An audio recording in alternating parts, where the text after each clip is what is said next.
Hello friend, आपका स्वागत है मेरे यूट्यूब चैनल सैनिक क्लास ऑफ सक्सेस में। जैसा कि आपको पता है, हम क्लास 10th और 12th के लिए साइंस करा रहे थे, यानी फिजिक्स करा रहे थे, जिसके क्रम बढ़ते हुए हमने चैप्टर लाइट को करा दिया था, जिसमें अब प्रिज्म चालू हुआ था कल से, जिसका नेक्स्ट वीडियो था अपवर्तक पृष्ठ रहने वाला। आज का कल हमने आपको प्रिज्म के बारे में बताया कि प्रिज्म क्या होता है। आज हम आपको बताएंगे कि प्रिज्म के क्या क्या महत्वपूर्ण बिंदु होते हैं, यानी प्रिज्म के अंदर क्या क्या पॉइंट होते हैं। तो प्रिज्म से संबंधित महत्वपूर्ण बिंदु आज की हमारी हेडिंग रहने वाली है, जिसमें पहली हेडिंग है हमारी अपवर्तक पृष्ठ, जिसको रिफ्रैक्टिंग सरफेस भी कहा जाता है इंग्लिश में।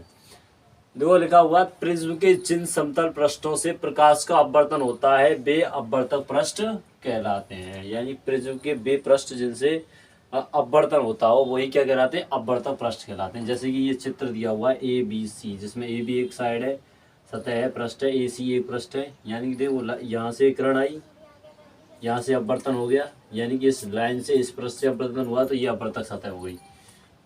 यहाँ से गई, यहाँ से निकल गई, यहाँ पर अपवर्तन हुआ, यानी यहाँ पर भी क्या हो गया, ये भी अपवर्तक सतह हो गई। यानी इन दोनों सतहों को ही क्या कहा जाता है, अपवर्तक सतह कहा जाता है, क्योंकि ये अपवर्तन कर रही है, यानी किरण को मोड़ने का काम कर रही है, विचलन कर रही है, और विचलन को ही अपवर्तन कहा जाता है।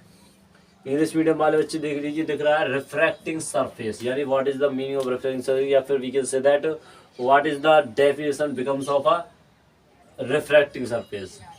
See that the plane surface of the prism from which light is refracted are called refracting surface। यानी कह रहा है the plane surface, यानी ऐसा plane surface of the prism का from which जहाँ से light is refracted, light यहाँ से refracted हो जाती है, वही क्या कहलाते हैं, रिफ्रैक्टिंग सरफेस कहलाते हैं। जैसे यहाँ से लाइट रिफ्लेक्ट हुई तो ए भी एक रिफ्रैक्टिंग सरफेस हो गया और ए सी भी एक रिफ्रैक्टिंग सरफेस हो गया, क्योंकि यहाँ से यहाँ पर भी लाइट रिफ्रैक्ट हो गई।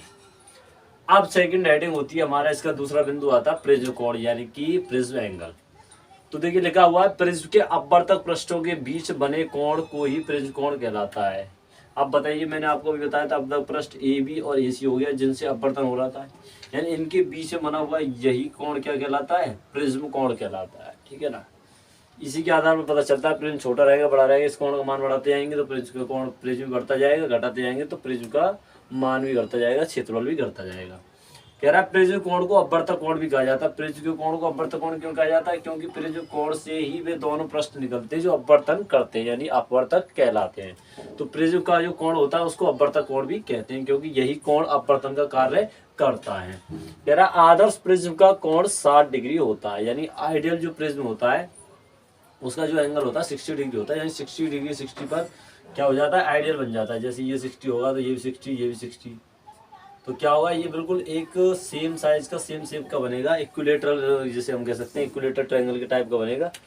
तो आदर्श प्रिज्म हमारा कैसा रहने वाला है, 60 डिग्री का रहने वाला है। इंग्लिश मीडियम वाले बच्चे देख लीजिए, prism what is prism angle. कह रहा the angle formed between the refracting surface of the prism is called prism angle. यानी कह रहा था angle formed between refracting surface, यानी जो रिफ्रैक्टिंग सरफेस के बीच में जो एंगल फॉर्म्ड होता है वही क्या कहलाता है, अपना प्रिज्म एंगल कहलाता है, जिससे ए से दर्शाया जाता है।